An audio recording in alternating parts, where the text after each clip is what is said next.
You're off to Ukraine on Wednesday. Why on earth are you going to Ukraine when the government are advising us not to travel to Ukraine? Well, truthfully, it's a good sense of adventure. I think I'm going to go there and see what's actually going on.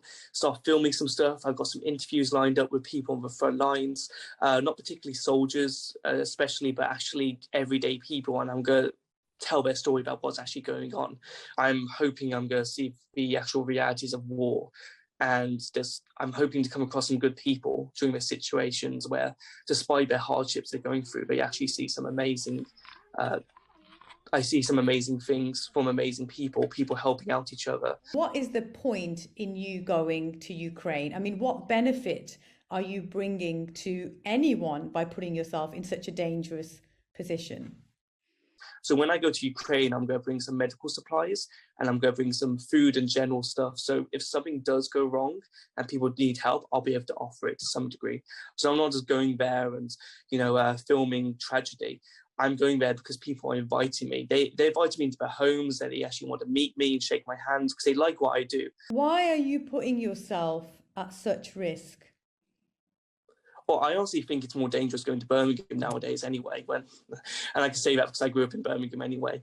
I think the risk is worth it because it's got a reward. It's kind of similar to saying why soldiers would go to war or other war journalists would actually go there.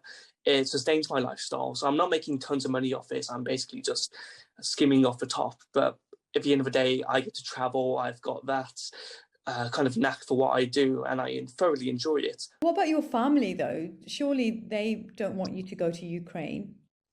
Oh, surely not. Well, truth is I'm estranged from my family. So if I had a family that, cared about me and I actually liked them and so on, or if I had my own children or anything like that, I wouldn't do this. I would actually just join the army or some other government job.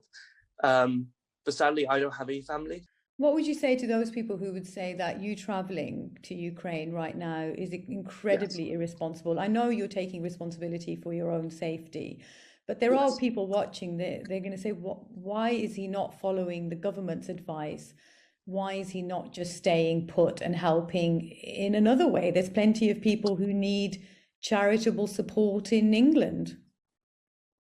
With people in Ukraine, they're going to be directly affected by war that they can't escape from factors they can't control. At least with the struggles in the UK, most people have food on the table and aren't hearing bullets flying over their heads. So I think I've got to prioritise things globally anyway. Well, Balvinder, we're now going to you live to see what you think of Miles Routledge. I suppose you better be careful what you wish for.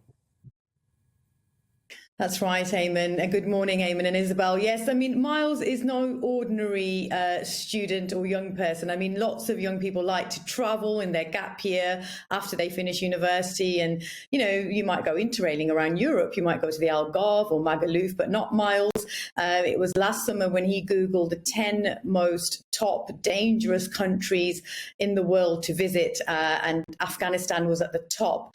He went there and then found himself caught up in the Taliban takeover and had to be evacuated. And of course, he was criticised, as you mentioned, quite heavily for taking up a valuable space on a plane that could have been used by someone who needed it more. But look, he hasn't stopped. He's since been to South Sudan. He's also been to Kazakhstan. And the young man, he says he feels that, he is making a difference. He says he's got 60,000 people following him on social media. He says he sees his role as philanthropic, sort of journalist, which is unfiltered. Wherever he goes, he says he documents what he can see. Any money he raises, he says he gives back to local people. He sort of sees himself as a one-man mission to help make a difference in the world. Naive, slightly insane. These are sort of the kind of things that might be going through people's minds when they hear this story. I mean, why would you travel to Ukraine when the country is potentially on the brink of war? Why is he putting himself at such risk? It's seen by many as completely irresponsible. But he believes that, he's only putting himself in danger, and if anything happens, it'll happen to him. And he thinks he can use his cheeky, chappy personality to go out there and help the local people, and also document the side or the views of local Ukrainian people if war does take off over there. Really can't really. There's not a lot you can say. I mean, this is the world of Instagram gone mad. People doing this to try and get the ultimate selfie from the front line. I just think it could have a bit of a reality and hit. A bullet or a petrol bomb or an explosion is the same in Birmingham, Balham, Belgrade, the Balkans, whatever it is, it's the same. And one day he will find that out. I just hope he doesn't take up another valuable seat in the plane for some evacuee.